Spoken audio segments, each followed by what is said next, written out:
25 ವರ್ಷದ ಹಿಂದೆ ಆ ಮಹಿಳೆ ಇದ್ದಕ್ಕಿದ್ದಂತೆ ಕಣ್ಮರೆಯಾಗಿದ್ಲು. ಮಕ್ಕಳು ಎಷ್ಟೇ ಹುಡುಕಿದ್ರು ಕೂಡ ಸಿಕ್ಕಿರಲಿಲ್ಲ. ಕೊನೆಗೆ ಪೊಲೀಸರು ಅಪಘಾತದಲ್ಲಿ ನಿಮ್ಮ ತಾಯಿ ತೀರಿದ್ದಾರೆ ಅಂತ ಹೇಳಿದಾಗ ತಿಥಿ ಕೂಡ ಮಾಡಿದ್ರಂತೆ. ಆದ್ರೆ ಅದೇ ಮಹಿಳೆ ಈಗ ಮತ್ತೆ ಪ್ರತ್ಯಕ್ಷವಾಗಿದ್ದಾರೆ, ಮರಳಿ ಗೂಡು ಸೇರಿದ್ದಾರೆ.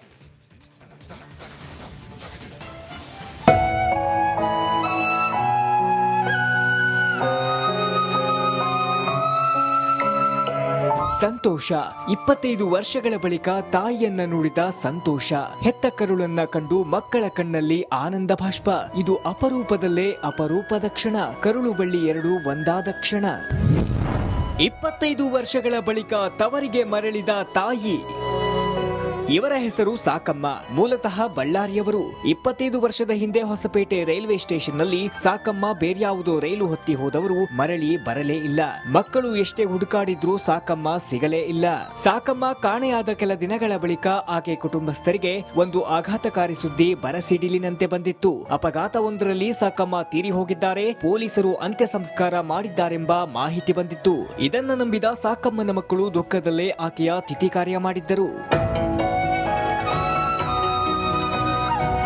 25 ವರ್ಷದ ಹಿಂದೆ ರೈಲಿನಲ್ಲಿ ತೆರಳಿದ್ದ ಸಾಕಮ್ಮ ಹಿಮಾಚಲ ಪ್ರದೇಶದ ಮಂಡಿಗೆ ತಲುಪಿದ್ದರು. ಭಾಷೆ ಬರೆದ ಆಕೆ ಮಂಡ್ಯ ಆಶ್ರಮವೊಂದರಲ್ಲಿ ತಂಗಿದ್ದರು. ಇತ್ತೀಚೆಗೆ ಕರ್ನಾಟಕ ಮೂಲದ IAS ಅಧಿಕಾರಿಯೊಬ್ಬರು ಆ ಆಶ್ರಮಕ್ಕೆ ಹೋದಾಗ ಸಾಕಮ್ಮ ಕನ್ನಡ ಮಾತಾಡುವುದನ್ನ ಕಂಡು ಆಶ್ಚರ್ಯಗೊಂಡಿದ್ದರು. ವಿಚಾರಿಸಿದಾಗ ಸಾಕಮ್ಮ ಕಾಣೆಯಾದ ಕಹಾನಿ ಗೊತ್ತಾಗಿದೆ. ಕೂಡಲೇ ಆ IAS ಅಧಿಕಾರಿ ಕರ್ನಾಟಕದ ಅಧಿಕಾರಿಗಳಿಗೆ ಮಾಹಿತಿ ನೀಡಿದ್ದರು. ಬಳ್ಳಾರಿಯ ಸಮಾಜ ಕಲ್ಯಾಣ ಇಲಾಖೆ ಅಧಿಕಾರಿಗಳು ಮಂಡಿಗೆ ಹೋಗಿ ಆಕೆ ಬಳಿ ಮಾತನಾಡಿದ್ದಾರೆ.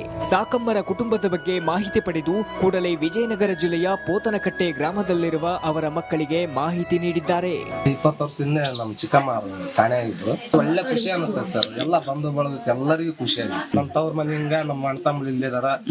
ನಮ್ಮ ಅಪ್ಪ ನಮ್ಮ ಅವನ ಹೆಸರು ಅವ್ರಿಗೆ ಹೇಳಿದ್ದೆ ಸಾರಿಗೆ. ಅವರು ಇಲ್ಲಿಗೆ ಗಣಕೇರಿ ನಾರಾಜನ್ ಅಂತಂದೇಳಿ ಆತ ನಮ್ಗೆ ಆತನ ಕರೆಸಿ ಇದು ಮಾಡಿ ಎನ್ಕ್ವೈರಿ ಮಾಡಿ ಸಾರ್ ಮತ್ತೆ ನಮ್ಗೆ ಇದನ್ನ ಪತ್ತೆ ಚಿಲ್ಕೊ. ನಿನ್ನೆ ರಾತ್ರಿ ಹಿಮಾಚಲ ಪ್ರದೇಶದ ಮಂಡಿಯಿಂದ ಇಂಡಿಗೋ ಫ್ಲೈಟ್ನಲ್ಲಿ ಸಾಕಮ್ಮಳನ್ನ ಅಧಿಕಾರಿಗಳು ಬೆಂಗಳೂರಿಗೆ ಕರೆತಂದಿದ್ದಾರೆ. ಏರ್ಪೋರ್ಟ್ನಿಂದ ಹೊರಬರ್ತಿದ್ದಂತೆ ಸಾಕಮ್ಮ ಕುಟುಂಬಸ್ಥರನ್ನ ಕಂಡುಹಿಡಿದು ಭಾವುಕರಾಗಿದ್ದಾರೆ. 25 ವರ್ಷಗಳ ಬಳಿಕ ಕರುಳು ಬಳ್ಳಿ ಎರಡು ಒಂದಾಗಿದೆ. ತಾಯಿ ತವರಿಗೆ ಮರಳಿದ್ದಾರೆ. ಮಕ್ಕಳಿಗೆ ಅಮ್ಮನ ಮಡಿಲು ಸಿಕ್ಕಿದೆ. ಅನಾಥ ಭಾವ ಇಬ್ಬರಲ್ಲೂ ದೂರ ಆಗಿದೆ. ರೇಣುಕಾರಾಧ್ಯ, ರಿಪಬ್ಲಿಕ್ ಕನ್ನಡ, ಬಳ್ಳಾರಿ.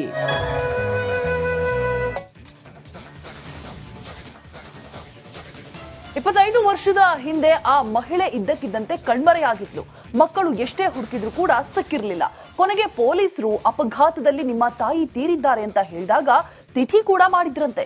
ಆದ್ರೆ ಅದೇ ಮಹಿಳೆ ಈಗ ಮತ್ತೆ ಪ್ರತ್ಯಕ್ಷವಾಗಿದ್ದಾರೆ, ಮರಳಿ ಗೂಡು ಸೇರಿದ್ದಾರೆ.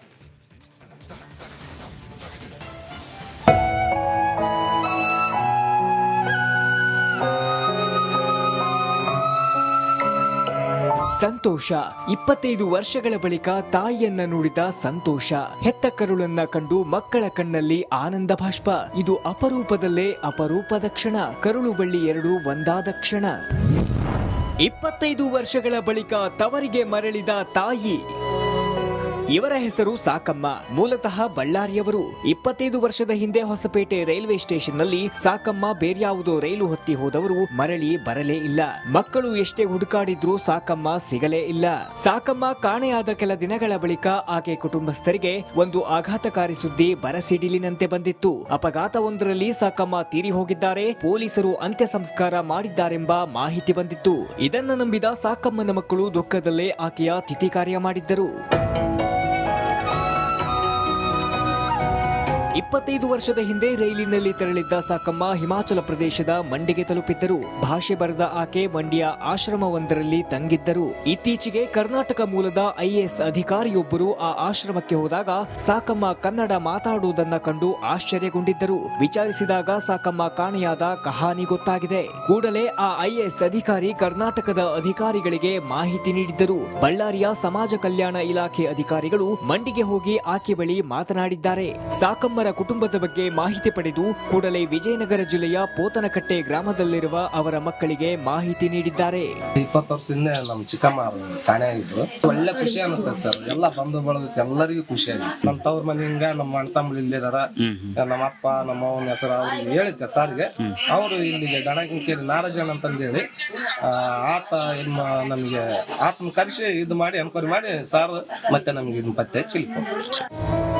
ನಿನ್ನೆ ರಾತ್ರಿ ಹಿಮಾಚಲ ಪ್ರದೇಶದ ಮಂಡಿಯಿಂದ ಇಂಡಿಗೋ ಫ್ಲೈಟ್ನಲ್ಲಿ ಸಾಕಮ್ಮಳನ್ನ ಅಧಿಕಾರಿಗಳು ಬೆಂಗಳೂರಿಗೆ ಕರೆತಂದಿದ್ದಾರೆ. ಏರ್ಪೋರ್ಟ್ನಿಂದ ಹೊರಬರ್ತಿದ್ದಂತೆ ಸಾಕಮ್ಮ ಕುಟುಂಬಸ್ಥರನ್ನ ಕಂಡುಹಿಡಿದು ಭಾವುಕರಾಗಿದ್ದಾರೆ. 25 ವರ್ಷಗಳ ಬಳಿಕ ಕರುಳು ಬಳ್ಳಿ ಎರಡೂ ಒಂದಾಗಿದೆ. ತಾಯಿ ತವರಿಗೆ ಮರಳಿದ್ದಾರೆ. ಮಕ್ಕಳಿಗೆ ಅಮ್ಮನ ಮಡಿಲು ಸಿಕ್ಕಿದೆ. ಅನಾಥ ಭಾವ ಇಬ್ಬರಲ್ಲೂ ದೂರ ಆಗಿದೆ.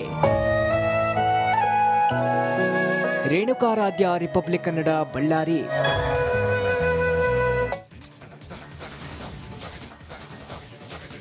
ಇಪ್ಪತ್ತೈದು ವರ್ಷದ ಹಿಂದೆ ಆ ಮಹಿಳೆ ಇದ್ದಕ್ಕಿದ್ದಂತೆ ಕಣ್ಮರೆಯಾಗಿದ್ಲು.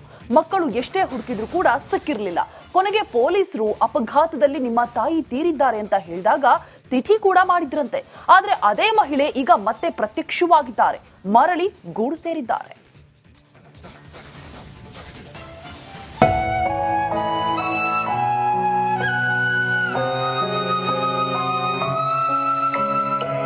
ಸಂತೋಷ. 25 ವರ್ಷಗಳ ಬಳಿಕ ತಾಯಿಯನ್ನ ನೋಡಿದ ಸಂತೋಷ. ಹೆತ್ತ ಕರುಳನ್ನ ಕಂಡು ಮಕ್ಕಳ ಕಣ್ಣಲ್ಲಿ ಆನಂದ ಭಾಷ್ಪ. ಇದು ಅಪರೂಪದಲ್ಲೇ ಅಪರೂಪದ ಕ್ಷಣ. ಕರುಳು ಬಳ್ಳಿ ಎರಡೂ ಒಂದಾದ ಕ್ಷಣ. 25 ವರ್ಷಗಳ ಬಳಿಕ ತವರಿಗೆ ಮರಳಿದ ತಾಯಿ. ಇವರ ಹೆಸರು ಸಾಕಮ್ಮ. ಮೂಲತಃ ಬಳ್ಳಾರಿಯವರು. 25 ವರ್ಷದ ಹಿಂದೆ ಹೊಸಪೇಟೆ ರೈಲ್ವೆ ಸ್ಟೇಷನ್ನಲ್ಲಿ ಸಾಕಮ್ಮ ಬೇರ್ಯಾವುದೋ ರೈಲು ಹತ್ತಿ ಹೋದವರು ಮರಳಿ ಬರಲೇ ಇಲ್ಲ. ಮಕ್ಕಳು ಎಷ್ಟೇ ಹುಡುಕಾಡಿದ್ರೂ ಸಾಕಮ್ಮ ಸಿಗಲೇ ಇಲ್ಲ. ಸಾಕಮ್ಮ ಕಾಣೆಯಾದ ಕೆಲ ದಿನಗಳ ಬಳಿಕ ಆಕೆ ಕುಟುಂಬಸ್ಥರಿಗೆ ಒಂದು ಆಘಾತಕಾರಿ ಸುದ್ದಿ ಬರಸಿಡಿಲಿನಂತೆ ಬಂದಿತ್ತು. ಅಪಘಾತವೊಂದರಲ್ಲಿ ಸಾಕಮ್ಮ ತೀರಿ ಹೋಗಿದ್ದಾರೆ. ಪೊಲೀಸರು ಅಂತ್ಯ ಸಂಸ್ಕಾರ ಮಾಡಿದ್ದಾರೆಂಬ ಮಾಹಿತಿ ಬಂದಿತ್ತು. ಇದನ್ನ ನಂಬಿದ ಸಾಕಮ್ಮನ ಮಕ್ಕಳು ದುಃಖದಲ್ಲೇ ಆಕೆಯ ತಿಥಿ ಕಾರ್ಯ ಮಾಡಿದ್ದರು. 25 ವರ್ಷದ ಹಿಂದೆ ರೈಲಿನಲ್ಲಿ ತೆರಳಿದ್ದ ಸಾಕಮ್ಮ ಹಿಮಾಚಲ ಪ್ರದೇಶದ ಮಂಡಿಗೆ ತಲುಪಿದ್ದರು. ಭಾಷೆ ಬರೆದ ಆಕೆ ಮಂಡಿಯ ಆಶ್ರಮವೊಂದರಲ್ಲಿ ತಂಗಿದ್ದರು. ಇತ್ತೀಚೆಗೆ ಕರ್ನಾಟಕ ಮೂಲದ IAS ಅಧಿಕಾರಿಯೊಬ್ಬರು ಆ ಆಶ್ರಮಕ್ಕೆ ಹೋದಾಗ ಸಾಕಮ್ಮ ಕನ್ನಡ ಮಾತಾಡುವುದನ್ನ ಕಂಡು ಆಶ್ಚರ್ಯಗೊಂಡಿದ್ದರು. ವಿಚಾರಿಸಿದಾಗ ಸಾಕಮ್ಮ ಕಾಣೆಯಾದ ಕಹಾನಿ ಗೊತ್ತಾಗಿದೆ. ಕೂಡಲೇ ಆ IAS ಅಧಿಕಾರಿ ಕರ್ನಾಟಕದ ಅಧಿಕಾರಿಗಳಿಗೆ ಮಾಹಿತಿ ನೀಡಿದ್ದರು. ಬಳ್ಳಾರಿಯ ಸಮಾಜ ಕಲ್ಯಾಣ ಇಲಾಖೆ ಅಧಿಕಾರಿಗಳು ಮಂಡಿಗೆ ಹೋಗಿ ಆಕೆ ಬಳಿ ಮಾತನಾಡಿದ್ದಾರೆ. ಸಾಕಮ್ಮರ ಕುಟುಂಬದ ಬಗ್ಗೆ ಮಾಹಿತಿ ಪಡೆದು ಕೂಡಲೇ ವಿಜಯನಗರ ಜಿಲ್ಲೆಯ ಪೋತನಕಟ್ಟೆ ಗ್ರಾಮದಲ್ಲಿರುವ ಅವರ ಮಕ್ಕಳಿಗೆ ಮಾಹಿತಿ ನೀಡಿದ್ದಾರೆ. 20 ವರ್ಷದಿಂದ ನಮ್ಮ ಚಿಕ್ಕಮ್ಮ ಕಾಣೆಯಾಗಿದ್ರು. ಒಳ್ಳೆ ಖುಷಿ ಅನಿಸ್ತದೆ ಸರ್. ಎಲ್ಲ ಬಂಧು ಬಳಗಕ್ಕೆ ಎಲ್ಲರಿಗೂ ಖುಷಿಯಾಗಿ ನಮ್ಮ ತವ್ರ ಮನೆಯಿಂದ ನಮ್ಮ ಅಣ್ಣ ತಮ್ಮ ಇಲ್ಲಿದಾರ. ನಮ್ಮ ಅಪ್ಪ ನಮ್ಮ ಅವನ ಹೆಸರು ಅವ್ರಿಗೆ ಹೇಳಿದ್ದೆ ಸಾರಿಗೆ. ಅವರು ಇಲ್ಲಿಗೆ ಗಣಕೇರಿ ನಾರಾಜನ್ ಅಂತಂದೇಳಿ ಆತ ನಮ್ಗೆ ಆತನ ಕರೆಸಿ ಇದು ಮಾಡಿ ಎನ್ಕ್ವೈರಿ ಮಾಡಿ ಸಾರ್ ಮತ್ತೆ ನಮ್ಗೆ ಇದನ್ನ ಪತ್ತೆ ಚಿಲ್ಕೊ. ನಿನ್ನೆ ರಾತ್ರಿ ಹಿಮಾಚಲ ಪ್ರದೇಶದ ಮಂಡಿಯಿಂದ ಇಂಡಿಗೋ ಫ್ಲೈಟ್ನಲ್ಲಿ ಸಾಕಮ್ಮಳನ್ನ ಅಧಿಕಾರಿಗಳು ಬೆಂಗಳೂರಿಗೆ ಕರೆತಂದಿದ್ದಾರೆ. ಏರ್ಪೋರ್ಟ್ನಿಂದ ಹೊರಬರ್ತಿದ್ದಂತೆ ಸಾಕಮ್ಮ ಕುಟುಂಬಸ್ಥರನ್ನ ಕಂಡುಹಿಡಿದು ಭಾವುಕರಾಗಿದ್ದಾರೆ.